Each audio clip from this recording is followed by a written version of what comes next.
2 spoon போதும். Lion date syrup. இதுல iron, fibre, vitamins, நோய் எதிர்ப்பு சக்தி அதிகமா இருக்கு. Lion date syrup. ஒரு மகிழ்ச்சியான செய்தி. இதயம் நலனையின் விலை லிட்டருக்கு ரூபாய் 105 குறைஞ்சிருக்கு. செப்டம்பர் 2023ல 1 லிட்டர் இதயம் நலனையின் அதிகபட்ச விலை ரூபாய் 503. ஆனா இப்ப 1 லிட்டர் இதயம் நலனையின் விலை ரூபாய் 398 மட்டும்தான் தமிழ்நாட்டுல. அப்ப இனிமே எல்லாரும் இதயம் நலனை வாங்கலாம் இல்ல? அமெரிக்காவைச் சேர்ந்த USCIRF எனப்படும் சர்வதேச மத சுதந்திரத்திற்கான அமெரிக்க கமிஷன் 2025ஆம் ஆண்டுக்கான அறிக்கையை வெளியிட்டுள்ளது. அந்த அறிக்கையில் இந்தியாவில் மத சுதந்திரம் கவலை அளிப்பதாக உள்ளது. சிறுபான்மையினர் தொடர்ந்து மோசமாக நடத்தப்படுகின்றனர். 2024 பார்லிமெண்ட் தேர்தலின் போது முஸ்லிம்களுக்கு எதிராக பல தாக்குதல்கள் நடந்தன.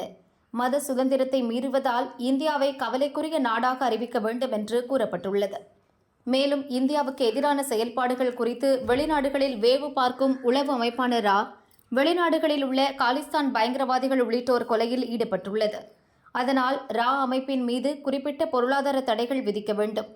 பிரதமர் மோடி மற்றும் அவர் சார்ந்துள்ள பாஜக தொடர்ந்து முஸ்லிம் உள்ளிட்ட சிறுபான்மையினருக்கு எதிராக வெறுப்பை ஏற்படுத்தி பொய் தகவல்களை பரப்பி வருகின்றனர் என்றும் அந்த அறிக்கையில் கூறப்பட்டுள்ளது.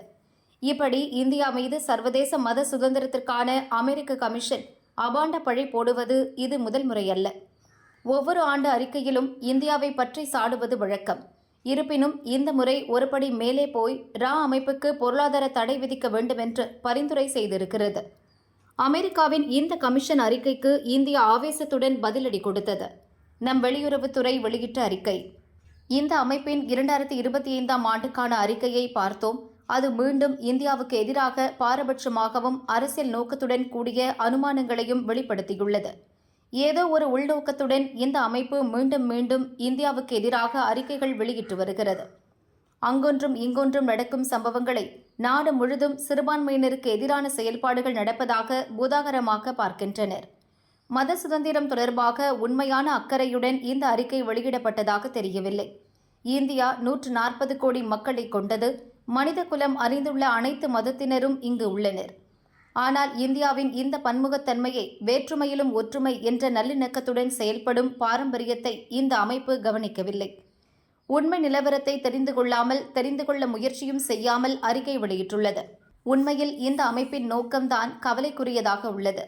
எனவே இந்த அமைப்பை கவலைக்குரிய அமைப்பு பட்டியலில் சேர்க்க வேண்டும். ஜனநாயகத்தின் கலங்கரை விளக்கமாக இருக்கும் அகிம்சையை கடைபிடிக்கும் இந்தியாவுக்கு எதிராக நடக்கும் எந்த முயற்சிகளும் வெற்றி பெறாது என்று அதிரடி காட்டியிருக்கிறது இந்தியா.